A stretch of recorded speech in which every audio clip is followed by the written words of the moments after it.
one thing that's going to happen that my theory predicts, but that doesn't make my job any easier, is that as we get closer and closer to 2012, hysteria will build and claims will multiply, and it's just going to become a circus. I've already in my life realized that apparently I've become involved with or set in motion something that will probably outlast me, and I'm looking for high ground. I am very happy to be a cultural commentator from the side of my volcano in Hawaii, but I don't want to move among the seething masses preaching the approaching apocalypse and, anointing bishops and that sort of thing. I think that's absolutely nuts. For me, I want to treat it as a kind of event in the world of physics, sort of to say, well, the Earth is on a collision course. Not with an asteroid, not with a black hole, but with a very large question mark. And this will impact in December 2012.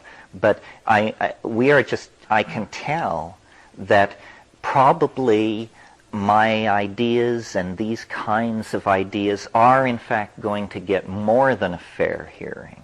They're probably going to become the kernels of obsession for many delicately balanced people. And that's why I stress, the scientific approach, evidence, what can you show me? Everybody stay calm, no wild claims. And then if it turns out to be all malarkey, nevertheless, we will have navigated one of the most narrow necks in the history of consciousness, and perhaps these faiths are like crutches. Once you are able to hobble forward without their use, you can fling them away and think no more about it. But, even the most rational among us can hardly fail to notice that we have backed ourselves into one hell of a position. And how are we going to get through this and maintain our human dignity? I mean, are we going to allow millions, billions of people to slip into starvation and disease? Are we going to practice triage on entire sectors of the planet and withdraw resources so that the white industrial democracies can ride through the waves of chaos? I mean, it's very important that we not only preserve the human genome, it's important that we preserve human values through all of this. And I think realizing that we are caught in a process of metamorphosis and transformation, not of our responsibility, is the basis for the attitudes of confidence and anticipation that will be necessary and that will allow us to be exemplars for the society. And then at the core of all of this is, of course, the evidence, which lies, to my mind, in the psychedelic experience. I mean, people can say we're bananas or misguided or whatever, but if they haven't been there, it's hard to understand the basis of their criticism, because to explore our mystery, you don't have to sweep up around the ashram for 12 years or kiss the feet of some beady-eyed weasel in a dhoti. None of that. Our thing is accessible.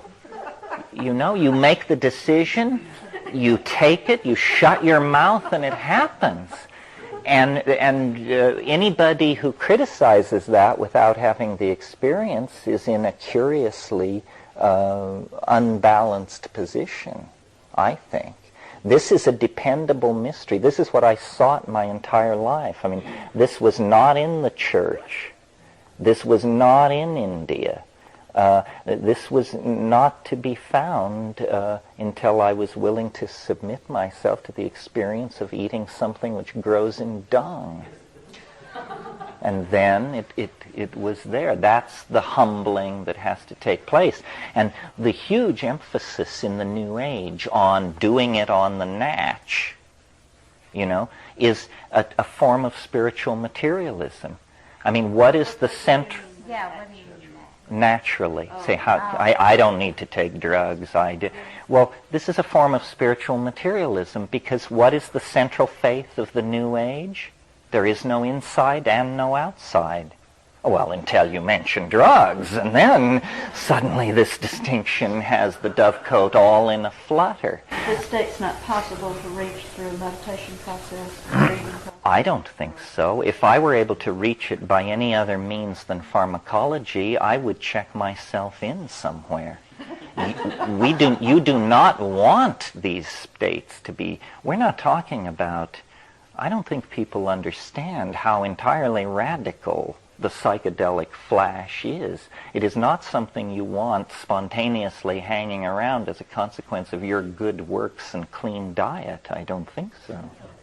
What about the age-old, problem? We always come down. We get high, we have that great experience, and then we come back to reality.